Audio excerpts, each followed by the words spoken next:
are venture capitalists looking to catch that highly coveted blockchain unicorn? How does Asia fare to the rest of the world? And to innovate or regulate, who will disrupt and who will fold?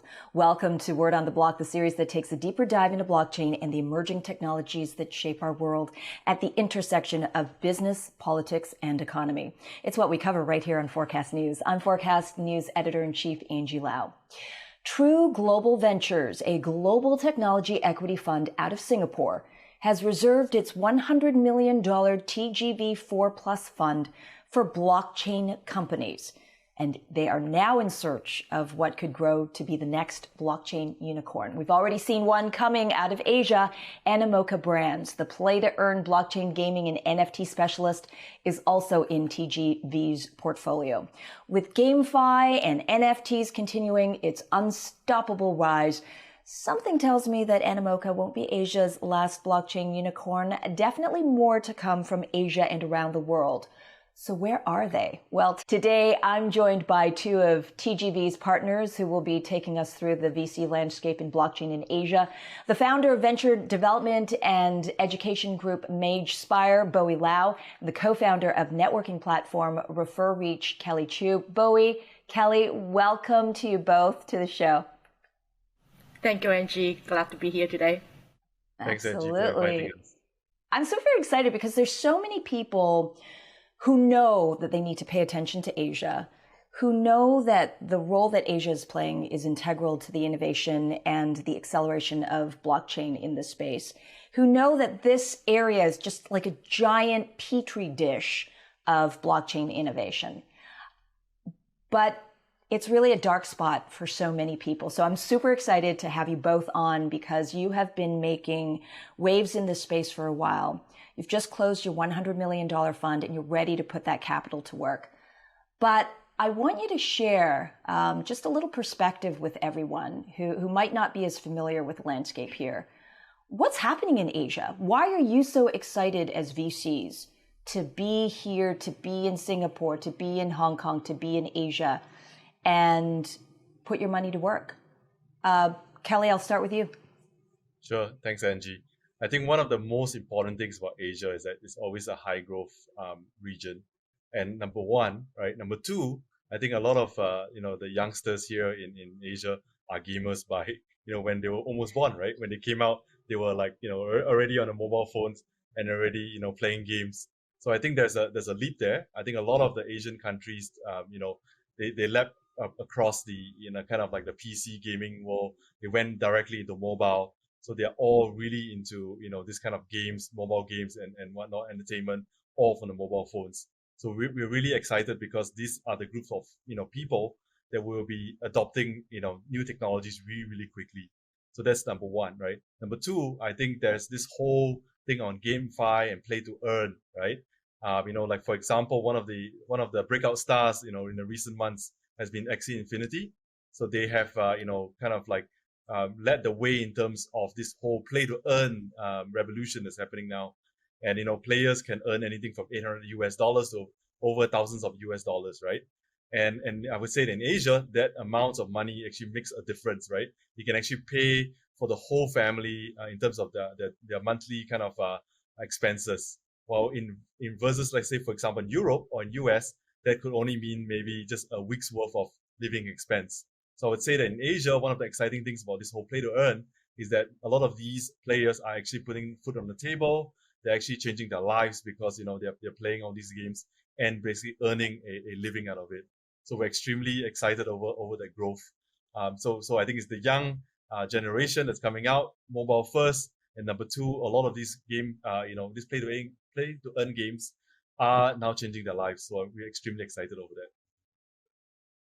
Bowie, what do you think is the differential in Asia? Why are you excited about the space that you're seeing in Asia? Yeah, so Asia generally has a traditional culture, and most of us have traditional parents, and we always have a conservative way of doing things.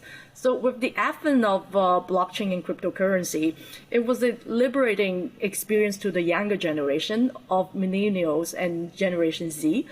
This finds its way to how traditional finance can be redefined in a more free and decentralized way. And this gives birth to the DeFi movement. And this is an exciting new place that is trying to redefine access to financial products and leverage for people who are not necessarily rich. So, however, even though DeFi looks attractive with very high interest rate, it is still quite risky. And it's undergoing a lot of evolution to improve and mitigate risk. So innocent DeFi investors can lose 100% of their money they invest. There could be many risks that are associated with DeFi, smart contract bugs, developer oversight, or flash loan attacks or rug pulls, and scammers due to fraud committed by a few players, just to name a few of the potential risk. You know, I think both of you touched on something so integral here, which is this convergence of demographic and emerging developing nation kind of sensibility. So you have this hunger coming from a young demographic to leapfrog. You also have emerging markets from Vietnam, Cambodia, Thailand, across much of Southeast Asia and a significant part of Asia that's also looking to leapfrog with that innovation. It's an exciting time to be in this space. Kelly, I totally hear you on Axie Infinity. You know, this is a story that we've been covering for a while now. And suddenly play to earn is the next hottest thing. But it really is that triangulation of economic need.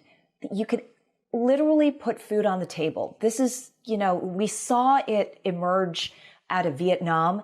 It caught fire in the Philippines, where, 70% of that adult population is unbanked. The economic realities of that country is, there's such an inequality there.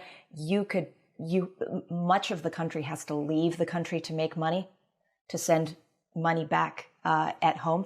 How does blockchain, how do all of these things, these kind of demographic sensibilities, these kind of geographical and geopolitical sensibilities in Asia, how does that all kind of froth up into how you make your decisions to put bets on certain things?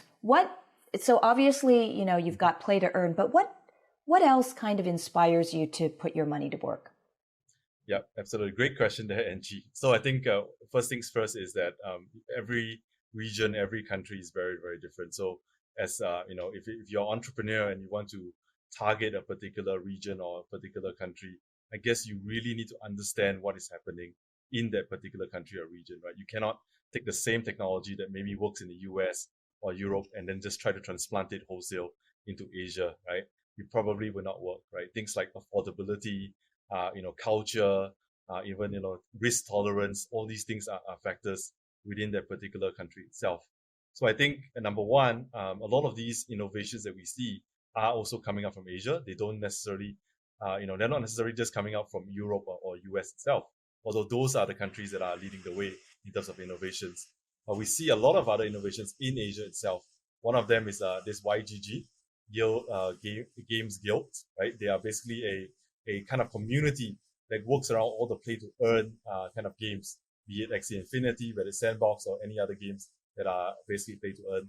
So they're really created because there was a need, specifically because in the Philippines, if you're asking someone to pay like $1,000 US just to play a game, I mean, nobody will play it. I mean, even in the West, right? Nobody will pay that kind of money just to play a game. So what they've done is that they created a community and they've created such a structure that basically those with money can actually fund those without money, those who are willing to play for those who are, have the capability to actually fund those little Axies, right? So it has created a community where I think it actually is thriving now, where those who, like I said, have money are working with those who have time. And this synergistic relationship has created this whole guild, right, or this whole community that can function, right? So they call this the scholarship method, right? So basically, people with money funding those without, and that's created, I think, a lot of financial inclusion. So you don't have to spend $1,000. You don't need to take the risk. You just have to take the risk in terms of the time and the skills of playing the game, right? And I really think, personally, if you ask me, this is actually one of the killer apps, right? If you call it the killer apps of solving the unbanked problem, because people now are very motivated to start a wallet, right? To start a crypto wallet to actually use it to put food on the table, to pay for the bills, and as a result of having that wallet, now they're banked, right? Or so-called banks, and then it's where you can actually obviously put on other financial services like insurance, like home loans, everything else on top of that. So this is, I think, one of the interesting part about this whole area, right? That is, innovations are also ground up from Asia. It's not just happening in Europe or in US. So what you're saying is that, this is really interesting. You're telling me that the metaverse, right? Axie Infinity, you've got investors backing players in the game. They're playing to earn. The gamers are earning money. They're earning tokens. They're earning NFTs. They send a bit of their cut back to their investor. They keep some of the funds. Yep. Second layer, what you're talking about that just piqued my interest. You're talking about financial services for these gamers who have been disenfranchised from the system from pretty much day one. Insurance products, banking, exchanges, wealth generation in the metaverse, and all of this is happening in the metaverse? Yes, absolutely, because they have been disenfranchised, right? They never probably had a bank account, or even if they had a bank account, there wasn't much money in there, right? So they were not seen as targets for these financial companies, right? Because you obviously would not offer a credit card to someone who maybe not deemed as credit worthy. But imagine that if you have that wallet that you've been working, you've been working so hard on Axie Infinity or any other play to earn game, and that shows you your reputation, your credit worthiness, right? Your ability to earn. Then I can, as a new next generation financial, company, I could then, obviously extend to you maybe some credit, maybe some, insurance, because, these are all what we call the next generation jobs, right? It's just similar to like in Grab or Uber, right? Or even any of these Food Panda, right? Where you have all these gig economy workers. A lot of them cannot buy, insurance, or they cannot buy certain kinds of products that maybe, someone like a white collar worker could do, right? Because they don't have constant income. So this is also an opportunity for these, new type of jobs to generate this kind of, credibility or credit score, right? So that they can actually consume these new types of financial products. Where do you find this deal flow, Bowie? You got a great thesis. Where's the deal flow for this? Well, the uniqueness of this fund is there are over 40 partners globally across 20 cities. So each of us, we are serial entrepreneur. We have our own network. I myself am an angel. I do direct investment to different startups.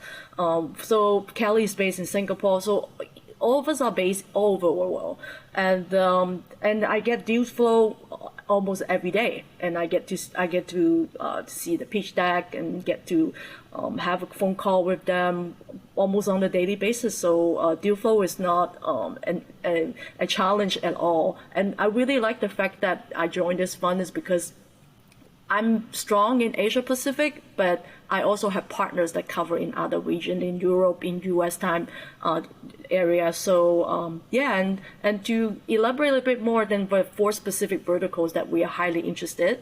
One is in financial services, second is in infrastructure, third is in AI/data analytics, and last but not least is gaming and entertainment. And all integrated back into blockchain technology? Yeah, we have a high interest of blockchain, but then I think most of our portfolio companies are with our blockchain element, but it's not a must. But there are also 2 more specific policy that we apply. First, the startup has to be a serial entrepreneur. You have to be this has to be your second startup or third. And second is that you have got to, as founder or co-founder of your startup, you got to invest a substantial amount of money back into the startup. So if we hit those 4 vertical and match to these 2 criteria, so come to us.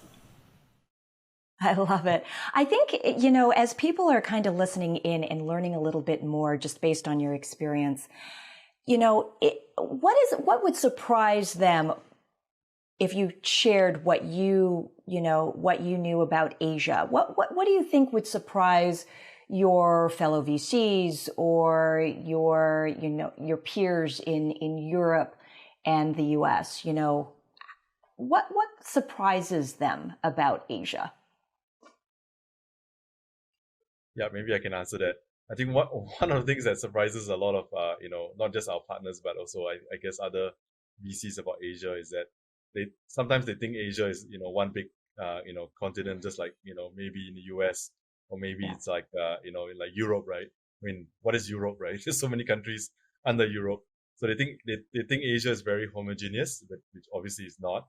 And I guess they think there's only maybe 3 or 4 different languages, which obviously there's not. Right? There's so many different languages. So I think that's one, that if they don't have experience in Asia, they realize that it's so fragmented. Even if you deploy like a solution here, it doesn't mean it will work in every part of Asia. So I think that generally surprises when I speak to some of my partners and some of the other VC firms, if they never invested here before. So that surprises them. And I think the other thing that I think I raised up just now was the innovation that's happening here, right? They think that obviously blockchain is something that only happens, or innovation only happens in the West, and maybe in Singapore and Hong Kong where there's some innovation, but actually there's a lot of innovation that's happening in other parts of Asia, not just in Singapore and in Hong Kong. Just like the example I gave you in YGG, right? These are really from ground up, and because there's a pain, there's a need, they have innovated. Well, Axie Infinity is a great example, right? Born out of Vietnam. But I think all of us who have been, in the region for this long, we know that is a young demographic, highly literate in technology, in the internet, in developing, and kind of like that ease of that developer mindset. They're just super well versed. They've been connected despite it being a communist country. They have always been connected to the, to the wide world web, and to the internet. And then you just have very interesting economic, investments on the ground, opening up to the global economy. And then again, to your point, that you've both made, which is this hungry young demographic who's very literate in technology and ready to put it to work and leapfrog and join the global economy. Axie Infinity kind of taps into all of those sensibilities, but most importantly, that play to earn sensibility. What else can we see out of Asia that is going to take the world by storm, in your view? Yeah, I think to add on that point just now, Angie, when you mentioned that, I think one of the things that at least I observe, I mean, this is just my anecdotal observation, I don't have enough data to back it up yet, is that it's Asia in general, right, or Southeast Asia and plus Asia, we see a lot of returnees, right? These are people who probably made it, in the US or in Europe or some other parts of the world where it's more developed. And then when they came back into this part of the region, they've contributed back, they've started their own companies because they have, the kind of experience that they probably wouldn't have gotten, in Asia itself. So I think like in Axie Infinity's case, one of the founders, being local Vietnamese, he has a lot of, experience, not just in Vietnam, but also, externally. So I think these kind of experienced entrepreneurs, experienced, even, corporate leaders who come back and then start businesses here, this will be the boom, right, for Asia, because you have to be trained somewhere else, learn the hard lessons, the hard knocks, come back to Asia and study it again, right? We've seen that in China with all the, the unicorns from China. I'm sure we'll see that also in Southeast Asia in the coming, next couple of years. Well, we talk about game, but GAME. also an acronym for games, arts, media, entertainment. The use and participation of blockchain technology in these industries have been booming this year, powered by the rise of NFTs and DeFi. How important, in your view, are these key industries to the early stages of blockchain technology? What investment opportunities are you seeing particularly right now in this space?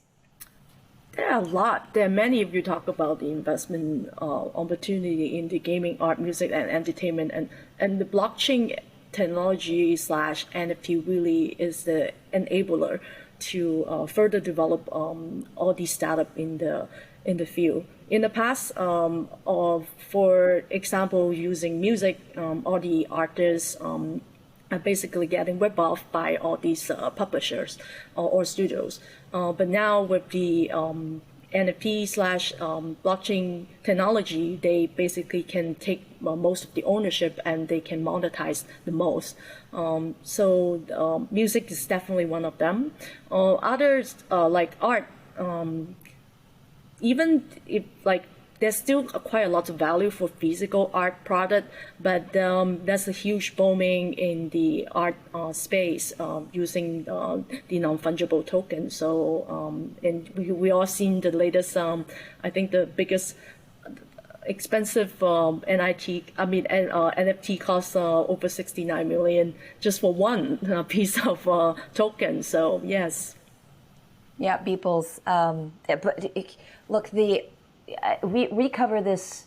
We've been covering the NFT market cap, and it is incredible to see the kind of trading volume growth, even in just the past couple of months, really superseding what we've seen traditionally in the space, including, altcoins and Bitcoin and Ethereum.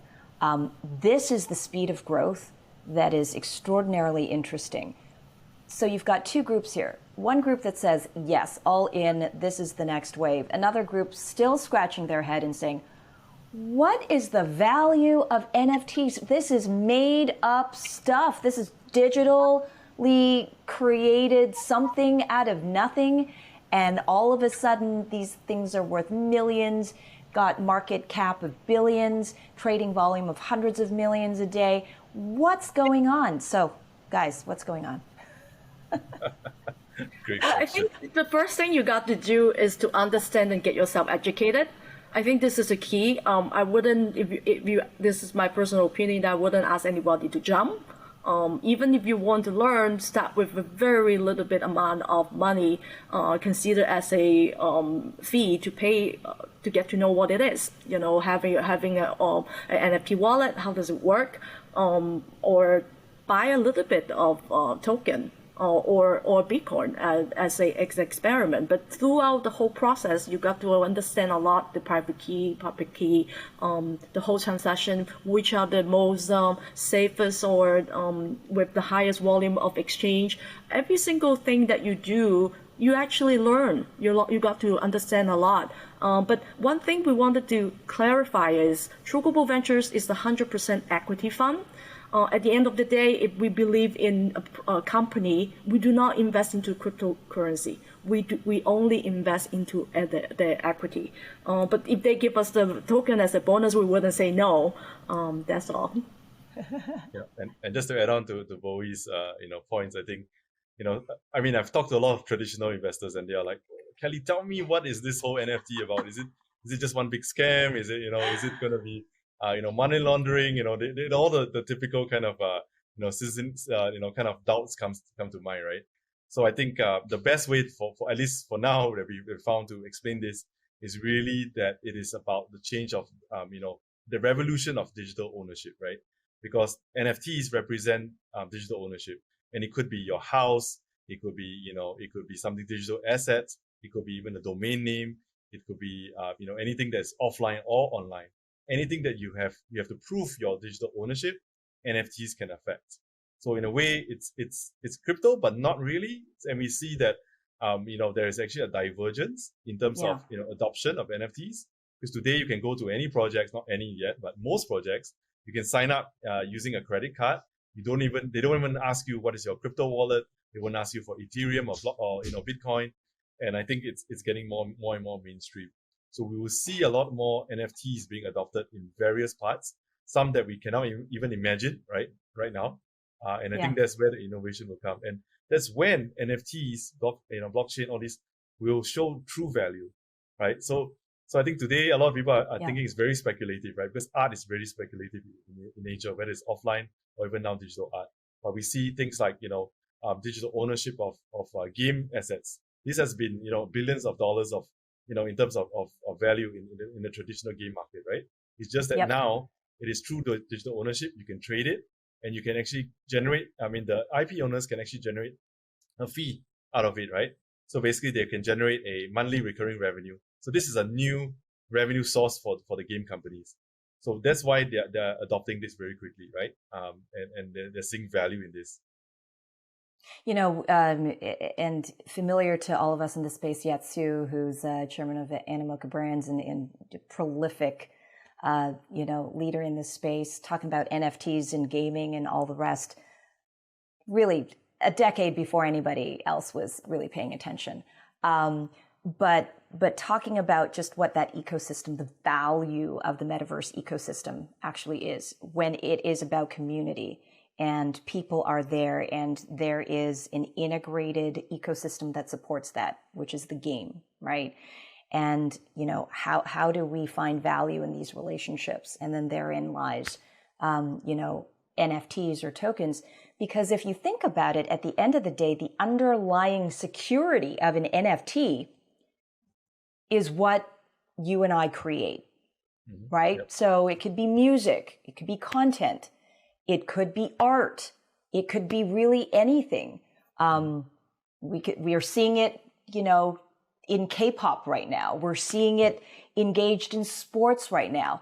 But you're totally right. The future is still being defined as we speak. But I think what's really interesting about NFTs is that it's that next level of finding value in this space and getting rid of the middleman. I could still just directly, participate and leave, pretty much without having to deal with somebody's, music label or manager or, branding group, whatever the case is. Absolutely. And I think creating these opportunities also creates some threat, because now for NFTs, right, and in crypto in general, it's going back to the user's, responsibility, right? In a bank, you put money in and you assume the bank will keep your money safe, right? In this case, because you own the wallet, yes, you own the wallet, you own the NFT. Anything is, if you have lapse of security, it's your fault, right? Because it's basically yours, right? So I think that even though yes, it gives a lot of benefits here, but it goes back to the user again. This is now your security. You have to take care of it yourself. No one's responsible except yourself, right? And this creates also some opportunities. Like, for example, would there be, new computer security companies that just target this, right? I just want to defend your wallet. I want to defend your token. I want to defend your NFT. How can a company or companies out there create solutions for users to kind of know, like, now I'm bank grade security, right? I'm not just, having a very weak password in my computer. I can be hacked anytime. I would just, give away my passphrase anytime, right? So these are all dangers, right, that are out there. Yeah, scams. Don't use your birthday or your phone number. Please don't use that. Yes, don't do that. And don't use your password as password. I think that's the worst. Don't use hello. Yeah. Just to add to Kelly's point, right? I think one of the current problem is the market is hot. And there's a lot of pump and dump, especially in the NFT space. To give you an example, you could have you can create your own NFT. For example, one picture you created, and you at the same time use 100 Ether to purchase it, to create a fake transaction. Now your NFT is worth 100 Ether. So, and at the end, you can actually sell it at 50 and people will buy because they saw that, okay, the previous price was 100 Ether, I got 50% off. So that's how they make money. That's how they pump and dump. Those are the things that this space really screams out to, the need for regulators. How do you view the role of regulators in Asia as they even compare, globally as well? How do you view the regulatory space? Yeah, maybe I can start with the Singapore side of things first, because we see a lot of innovations here. I think regulators should be very clear, right? What is possible, what is not possible. Just like the MES in Singapore, right? The Monetary Authority of Singapore, they are very clear, right? This is allowed, this is not allowed. And I think it helps a lot if the authorities themselves are innovative, in the sense that they're trying new, different projects. Like, for example, I think the MES in Singapore here are trying some of these CBDCs, right? Central bank digital currencies. So this is a signal to the private, entrepreneurs, private investors, that they are willing to try, which means that if you go towards the direction, you probably will not be, getting into trouble, and you can sleep well at night, probably, right? So I think, regulators should definitely show, some sort of leadership, or at least make it very clear what is possible, what is not possible, so that, the innovation can actually thrive. Because if the signals are not strong, right, or at least the signals are not clear, it's very risky, right? Some people may try it, some people may not, and you will not foster an environment of innovation. So at least this is from, I would say, the Singapore point of view. But Bowie, I don't know whether you have any other thoughts on this. Well, the spotlight is in China, because everybody is keen in watching all the development in the China space. The regulators have been actively clarifying their stance in details for different industries, which is a good thing. While overall the regulation seems to be well-intentional, it will take some time for people to adjust and adapt. And China is anyway leading the blockchain space, like the government-backed CBDC, pilot, and lots of fintech applications. But another interesting country is India. India is another market that has neither clearly stated that crypto are allowed and supported, nor completely banned.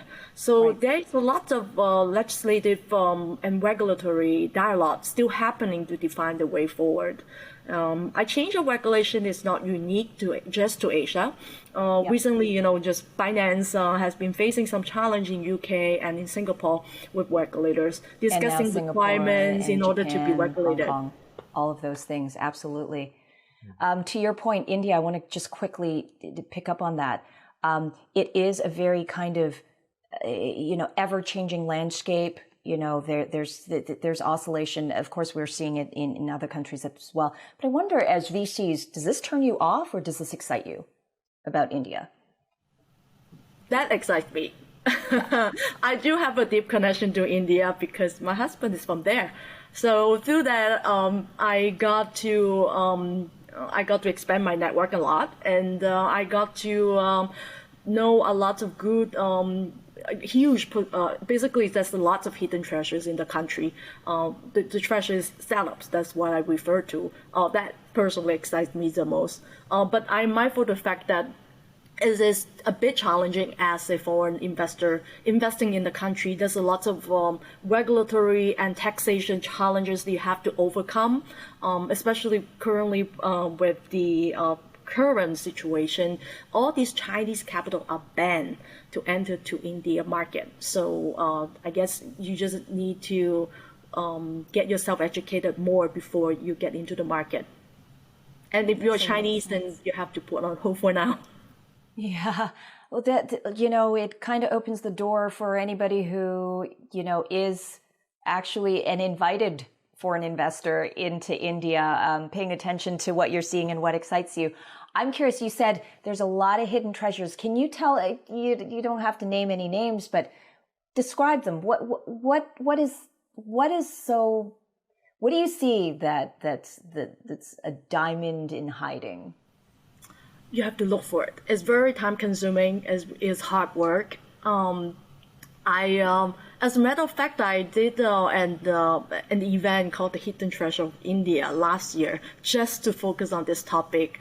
The startup wise, I guess I wouldn't name the companies, but then they are offering a cold storage solution for the country. As you know, is a really hot place, and the challenge to be able to deliver fresh dairy products as well as medical items, maintain a certain amount of temperature within, and also to be able to deliver on time is a major challenge that the country is facing. And this company is providing this solution. So, and doing really literally cold storage, not during the pandemic. Yeah, not wallets, literally keeping something cold in storage. Exactly. and using blockchain, assuming to keep that kind of supply chain. That could be a potential for them to develop using blockchain to, I guess, record all the data. Yes. Yeah, for supply chain. Absolutely. So from India, let's talk about China here. China's such an incredible space for blockchain, very specifically not in love with cryptocurrency itself, tolerates it to a certain degree. But when we talk about the regulatory environment, that can switch. And sometimes it switches, within days or even suddenly. And we've seen that. I mean, for those of us in the region, we've seen that. This is not a stranger to us. Does that concern you, though? As you invest in this space, how do you regard China? What's your feeling? What's your thoughts on the opportunities in China and potentially the challenges? Yep, maybe I can go first on this. So I think China has a very deep link into Asia itself, right? So when we look at some of these technologies out of China, a lot of the teams are based in Singapore, and they're also based in other parts of Asia, because the team is, you can see they're fully from China itself. I think a lot of the technologies that they are looking at, especially in blockchain, solves a lot of the problems that they have faced in such a large country, right? And I think some of these are transferable to markets like in India or even like Indonesia, where the population is vast. There's a lot of islands in between somewhere, or so a lot of borders. So I think a lot of these technologies from China, I think they are definitely replicable in this region, and those are the kind of companies that we would like to look for, right? And also to invest, because they are not only solving the problems in China but also solving the world's problem. And I think those are the technologies that will probably stand out and will one day probably also become worldwide, right, and world recognized. Yep. Bowie, how about you? As you know, China is a leading position in terms of blockchain and CBDC. So a lot of big companies or startup are benefited from the government support. So that's still a bright future for them, especially for a lot of fintech applications. And those fintech applications can be used outside of the country. So still have quite a lot of potential. But I'm also mindful of the fact that there could be, I think, another potential challenge, I would say, is that it has to be centralized. So they perhaps would not be consider having a decentralized model. And so therein lies the interesting parallel about blockchain in China. There's a domestic policy, and then there's an international one, which, they're building out with the international version of Blockchain Services Network. But so we talked about India and China, and as we kind of covered the big two in the region. And before I let you guys go, I got to ask you, in the region right now, from Malaysia to Philippines, Vietnam, Cambodia, Thailand, et cetera, in Japan, South Korea, all of these countries that kind of exist within our territory. What do you think what's the most exciting space right now? What are the hidden treasures? Bo, I'm going to borrow your phrase, the hidden treasure in the Asia Pacific region, and I'll let both of you share some hidden treasures with us. Sure, maybe I'll go first. I'm not really a treasure hunter, but yeah, treasures sometimes. Well, by default, as a VC, you're a treasure hunter. Sometimes the treasures do come to knocking, right? So it's true. It's it depends on who finds who first. And it's all about warm referrals, right? When people come in and say, hey, I know TGV helps companies in this space. Why don't you have a look at these guys? Because it's not possible for everyone to know every startup, right? But it's possible to have a very strong network in order to get the best deals. So I think that's how we are positioned ourselves. So some hidden treasures, I would say. I wouldn't spot any particular country because they could really come from anywhere, right? Mm-hmm. But I think some of the hidden treasures out there will definitely be how companies could actually develop further services on top of NFTs. I think NFTs today are very limited in terms of the use case. Mostly art, mostly games. Kind of sometimes ownership of domain names and some utilities. But I think there is a lot of opportunity for companies to actually create all the fringe services that are around NFTs. Be it kind of pricing it, trying to get loans out of NFTs, trying to create a whole ecosystem of financial services around it. A little bit of what I touched upon just now, right? So I think there is going to be a lot of opportunities here because I think Asia has a lot of still some unbanked, right? And of course it's still developing. So I think there will be a lot of localized kind of heroes that will come out. These are the hidden gems that we're looking for. And I think these are the ones that we're very keen to explore more with. It's an interesting question that you asked, Angie, because if we talk about gaming, people can have all these fantasy in the metaverse space. And in there, they can be whoever they want, whatever they want, and wherever they want. So, but when they get into this space and actually be able to play and earn and manage to bring food to the table, like what Kelly mentioned, that really changed their world big time, especially during the pandemic, because lots of people lost their job, they lost their business. So I would say, I wouldn't name a specific country, but I would say all the developing countries have huge potentials to grow big time. So yeah, I'm excited. Yeah. That's our thesis. Sorry, just to add on Bowie, I think there will be a lot of games coming, NFT games that will, because the NFT gaming market is still in its nascency, right? It's still very, very early. None of the AAA titles are out there, right? In the traditional gaming market, all the big boys are there. They have loads of money, loads of budgets to do great artwork, great storyline, great games. But none of these are in NFTs yet, right? A lot of them are still, I would say, single A or double A kind of titles. So it's still very, very early.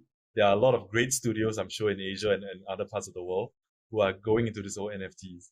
So it's still nascent, and we're very excited. I'm sure there will be a lot of new NFT games and even entertainment, right, that is going to be coming out from Asia and beyond. Well, that's truly the kind of coverage that keeps us busy at Forecast. It's thick with innovation. It's thick with startup founders. And what I find most interesting being in this space is that it is not just a technology story. It is a developing nation story. It is an emerging market story. It is a demographic story. It is an individual story. And all of those things combined that uniquely exist in Asia is truly, I think, it's fertile ground for hidden treasures. Well, you two are hidden treasures, but hidden no more. And for all the world to see and hear from. Kelly Chu, Bowie Lau, it's such a pleasure to invite you to the show. And thank you so much for kind of sharing some secret sauce with the rest of the world. I'm sure there's going to be a lot of piqued interests and raised eyebrows and a little bit more attention paid to this part of the world. But thanks thanks for sharing a little bit more as to why this region is so exciting and also what more needs to be done. It was a pleasure to have you both on the show. Thank you, Angie. My pleasure. Thank you, everyone, for joining us on this latest episode of Word on the Block. I'm Angie Lau, Editor-in-Chief of Forecast News. Until the next time.